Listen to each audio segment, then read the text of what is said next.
السلام علیکم ورحمت الله وبرکاته.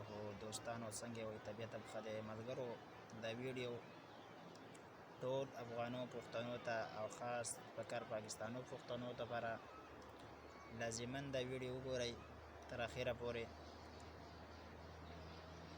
ملګرو، زما افغانان چې کوم دي هغه زمونږ پښتانه دي، زمونږ وروڼه دي، او دغه شانتې کوم چې موږ وروڼه حسابوي زموږ وروڼه دي، او کوم چې پاکستاني دي هغه هم زموږ وروڼه دي چې موږ وروڼه حسابوي. خو دوستانو، دا ویډیو ډېر زیات مجبوره شوم نو دا ویډیو مې وکړه چې ای د الله بندګانو،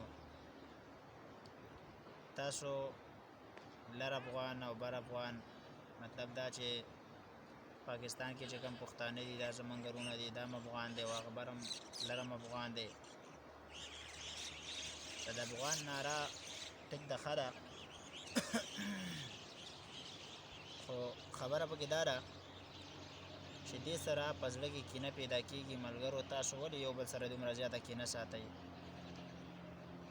په دې سوشل میډیا باندې یو څو مبارزین داسې دي چې هغه د پاکستانو او افغانستانو، یعنی د افغان او د پاکستان په منځ کې اختلافات پیدا کوي. ملګرو، دا ډېر ناجایزه خبره ده چې د پښتنو په منځ کې اختلاف پیدا کېږي. تاسو سوچ وکئ، د پښتانه دومره کم شو، د هر سړي سترګې پښتون ته دي چې یاره دی ختم ولی شي. د کانګرس سترګې دي چې یاره پښتون دی ختم شي. پښتون خو لږ غونې ټولګی پاتې شو، نور پښتانه د انګریزانو تعداد وګوره، د پنجابیانو وګوره، د پارسیوانانو تعداد وګوره. یعنی مطلب دا دی چې د پښتنو نه علاوه د هر خلکو تعداد سوا دی، صرف د پښتون داسې دی چې د دې تعداد کم دی. ولې؟ چې دا په غیرت کې لږ زیات وي. او انګریز او د کوپر ایجنټان دا نه خوښوي چې پښتون دې ترقي وکړي. ملګرو، تاسو د لر افغان او د بر افغان ناره پرېږدئ، صرف د پښتنو خیرخواهي شروع کړئ. الله بندګانو، تر څو پورې به تاسو دا د یو بل په منځ کې د نفرتونه پیدا کوئ چې پنجاب داسې دی او افغانستان داسې دی، پاکستان داسې دی؟ الله بندګانو، په دې خبرو باندې هېڅ هم نه کېږي.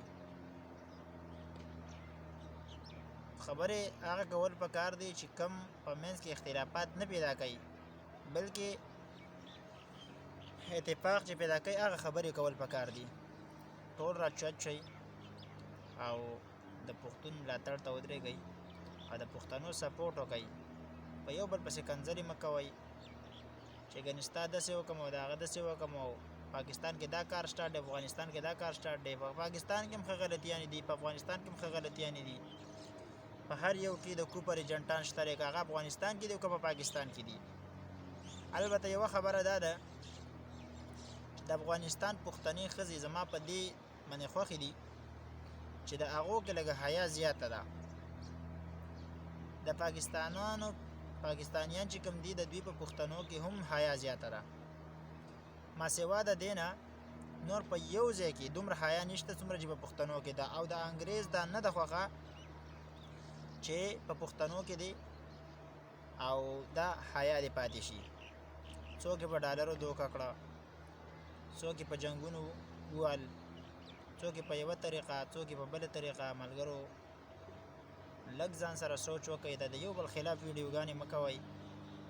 چې څومره دنه کېدی شي د یو بل سپورټ وکئ، د یو بل خلاف ویډیوګانې مه کوئ. په دې کې تاسو ته څه نه میلاویږي. ګورئ، رونه شئ. او د الله پیغمبر هم په دې خفه کېږي چې یاره تاسو زه د دې ملک یم او هغه د هغه ملک دی. څومره به ښه وی چې د پاکستان او افغانستان خپل منځ کې بالکل جوړ وي نورو ملکونو ته. حالانکې پاکستان او افغانستان په خپل منځ کې د پښتنو دومره وران کړي دي چې هغه زیات تر زه د نارې اورم چې یاره زموږ د ټولو نه اصلي دښمن چې دی پاکستان دی. دا ولې د اخر داسې ولې کېږي؟ ملګرو، لږ سوچ وکړئ. انشاءالله بلې ویډیو کې به بیا میلاویږو. د الله په امان.